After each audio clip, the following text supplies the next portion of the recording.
Tapos doon sa pamangkin ko 300 doon. Tapos yung sa bayaw ko 200 din doon. Tapos dito sa ate ko 300 sa kuya ko 300. So ilang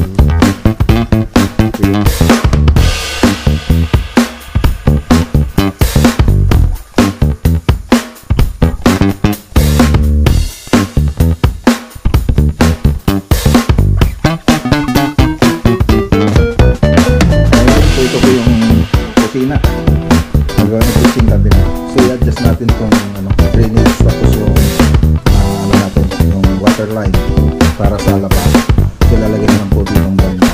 Tapos ang isa pang gagawin dito yung outlet. So dito maglalagay tayo dito sa may outlet para pag gusto nyo isaksak dito sa countertop may masasaksakan po sila.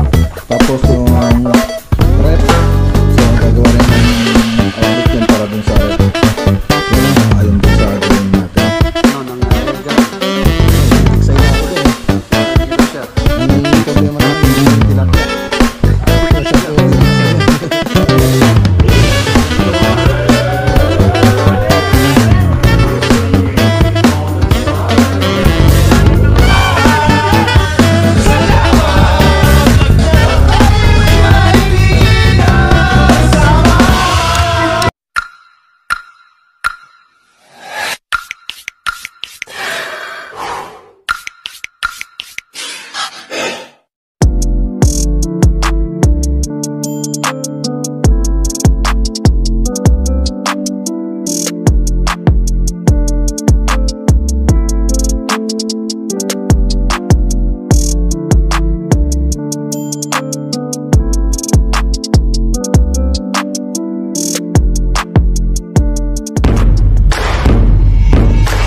Okay, good morning po sa inyo lahat mga boss. Ay, no?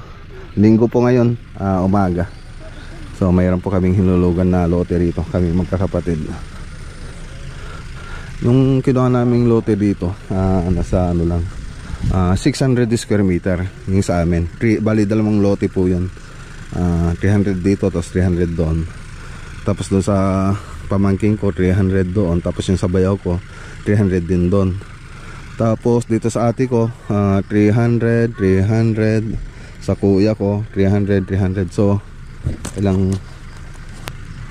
bali nasa ano kaming magkakapatid yung mga kumuha rito. Ang nakuha namin 2,400 square meter. Yun nakuha po namin lahat. So tagli sa akin 600 doon sa kuya ko, sa ate ko 600, tapos 300 doon sa pamangking ko, tapos 300 din doon sa bayaw ko. So magkakatabi lang po kami ng lote. So punta tayo rito para lagyan ng ano ng bakod, yung temporary lang po siya. Tubo lang muna. Tapos cyclone wire, yun lang muna yung ilalagay natin. Yun, medyo malawang lang simula po yata rito. Dito po yata yung lupa hanggang doon sa may ano, bago doon sa may traktor. Yan, doon sa may traktor, doon pa yung kinuha namin. Dito, yan. Makukuha, yan. So, ganyan kaluwang. 2,400 square meter. So, ang per square meter nila dito, mga boss, mura lang. So, nasa poblasyon pa lang po itong lupa. Nasa 660 per square meter. Kaya napakuha po kami. Kasi parang investment na rin, mga boss. Kaya nakachamba rin kami kasi yung ganong presyo noon, high school pa ako noon, kung meron akong nakitang ganong presyo na lupa. Kaya napakuha kami. Okay, so may lakad po tayo. So tinuro ko lang po yung babakuran nila ngayon dito. So tara. Okay, good morning po sa inyo lahat, mga boss. Andito na po tayo sa Tarlac, yung modular kitchen cabinet natin. So titignan po natin mga binili po nilang accessories para sa kitchen cabinet. Kukunin po natin yung sukat. Doon kasi natin ibabase yung gagawin nating modular cabinet. Sa makina, kitchen sink, gas range, range hood. So ibabase po natin doon yung sukat. Good morning po, ma'am. Doon po natin ibabase. Kaya tayo pumunta rito. Morning, sir. Boss, morning. Yes, sir. So, na-traffic kami dito din, ha? Yes, sir. Nakagatang kayo, sir. Nakagatang kami. Gumatagay ba lang pantry, sir? Nadami lang. Sige, sir. Sana makita mi. Tatlo makita, isang ko na ba? Kailangan ipakita mo kung baka dahil aramidan doon. Ay, Erlan. Sige, tanong namin sa taon niya. Sige, thank you. Ay, boss.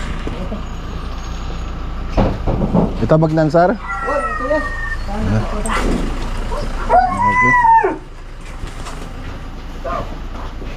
Hello. Man. Pero abro kan, nabisita ko. Pero matanda mo, tumawag ka lang yan. Sige.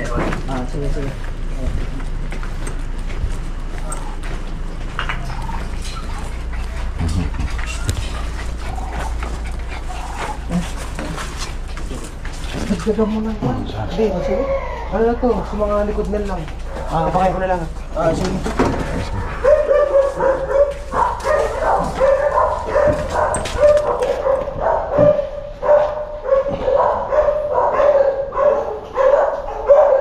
Ito, sir. Isatan, sir. Ayos. Ano tayo ko na dito na eh? Anak na gana tayo. Gusto dito ko na. Wan, sir. Gusto. Tayo ko na nang. So garti tayo switch na. Makasano ka nga to. Tayo ko ka.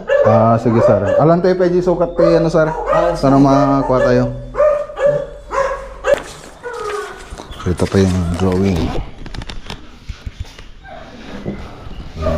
So madadagdagan pa po ito ng pantry. So wala kasing pantry dito sa drawing natin.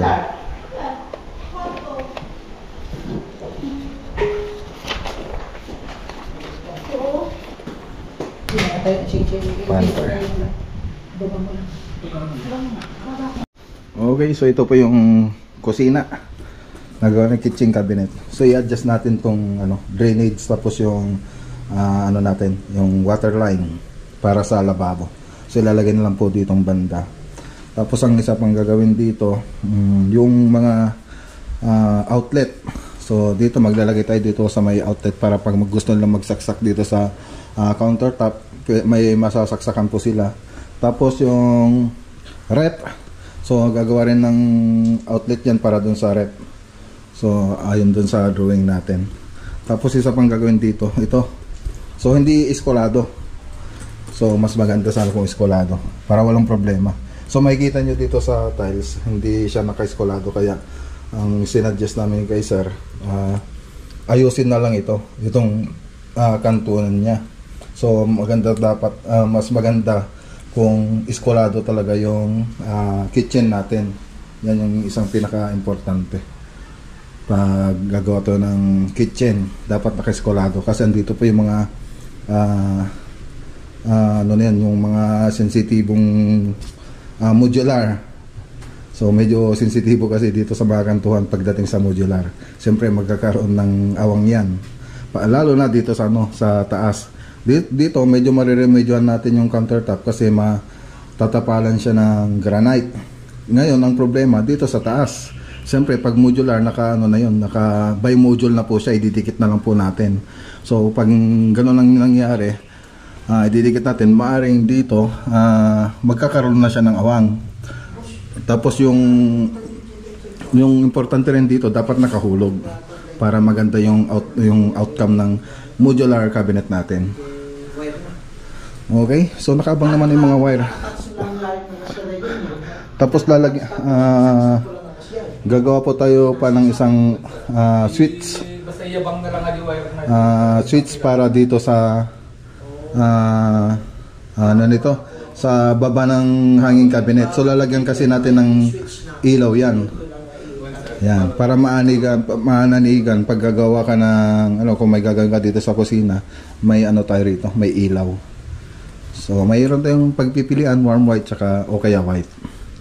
Yung LED po siya, tapos may diffuser din po 'yon. So yun sa ibang project natin, may papakita po natin yan. Okay. Natin yan. So inuwi natin yung pantry para ma-fabricate natin doon sa bahay. So isang ano kasi yan, isang module na po yan.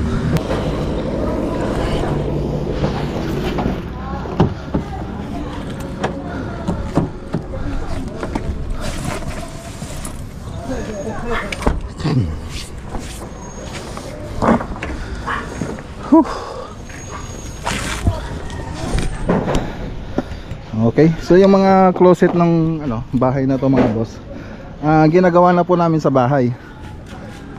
So halos natabas na po namin lahat ng board. Ngayon, pagkatapos na namin matabos yung board na yon, po natin yan, i-assemble. So bago siguro ma-assemble yon, baka gawa na rin yung kusina nila sir. Baka napalitan na. Pinapa-eskwala ko kasi, tapos pinapahulugan ko para maganda yung outcome ng cabinet natin. So yun lang po naman yung nakita namin dyan. Tapos pinaayos namin yung mga outlet nya, electrical wirings, mga water line, drainage. So yun po yung inayos natin doon. Pinaayos natin dito sa bahay ni sir.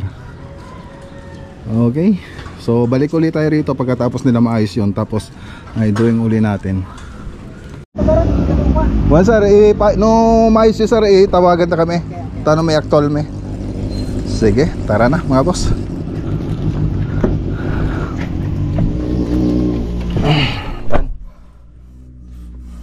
Tara na mga boss. Okay, dito na tayo sa bahay mga boss.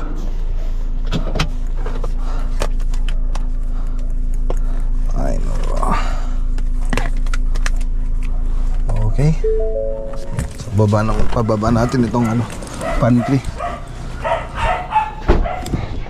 Tapos mamaya punta tayo dun sa lupa. Tignan natin yung hinuhukay nila dun.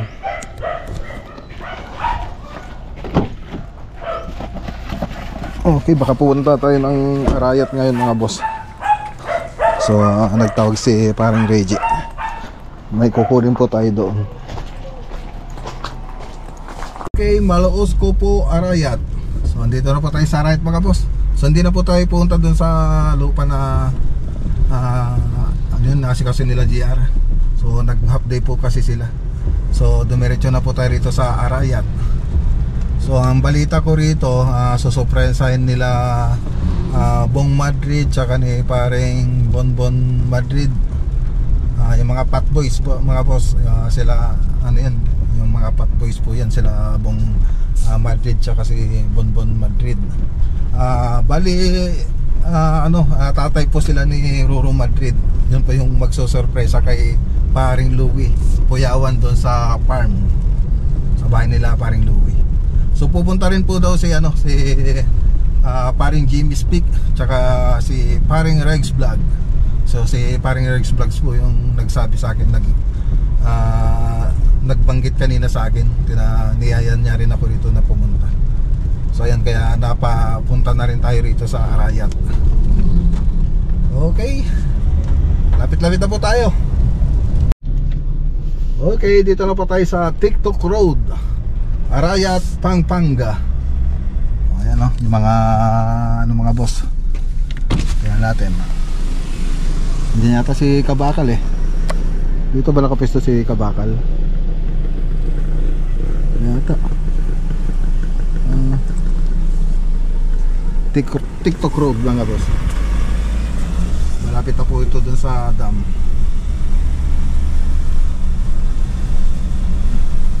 Woohoo! TikTok Road, Arayat, Pampanga. Malapit na po tayo mga boss.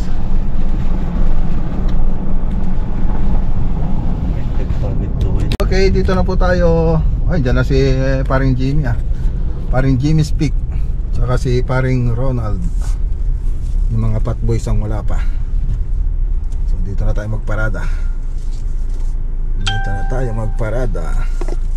So tara, dito na tayo.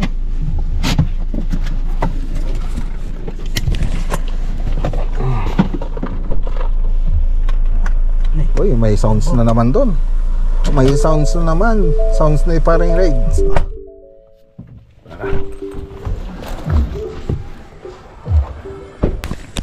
Okay, tara. At dua kayam. Mate. Ato lang kanya mo.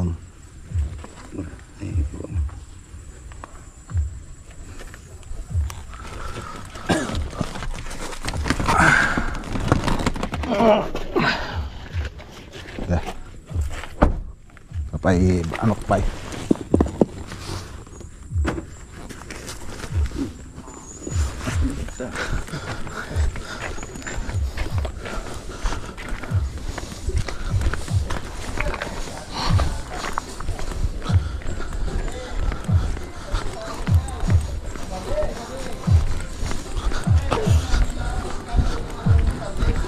Pare!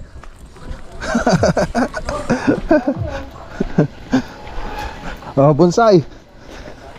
Ah.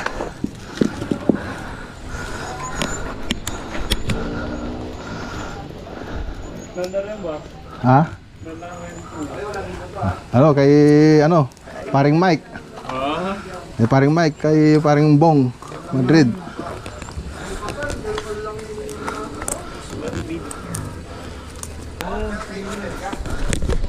Mga boss, mga bonsai. Ang ganda. Are, tinda ko. For sale. Are. Ah, kasama ko si ano, Buddy Jess. Ay, pare. For sale yan? Oh, for sale. Hindi, kay paring Mike yung isa dyan. Sa kaila ano, paring Bon. Tumawag sila eh. Oh. Kaya sa kapatid niya. Si Buddy Jess. Oh. Pare. Teka, ano ka muna itong ano?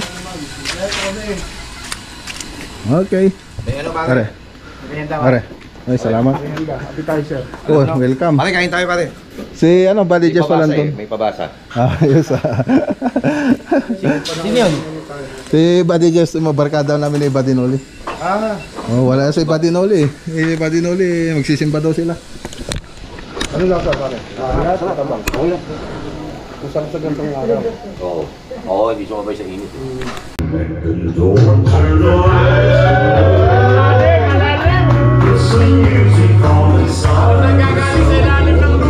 Ako nagkakatawa lang nagpa-vlog sa akin. Nakakapagtampo po. Ayan pare, tatampo mga bossing. Pag daw siya, wala daw nagbablog.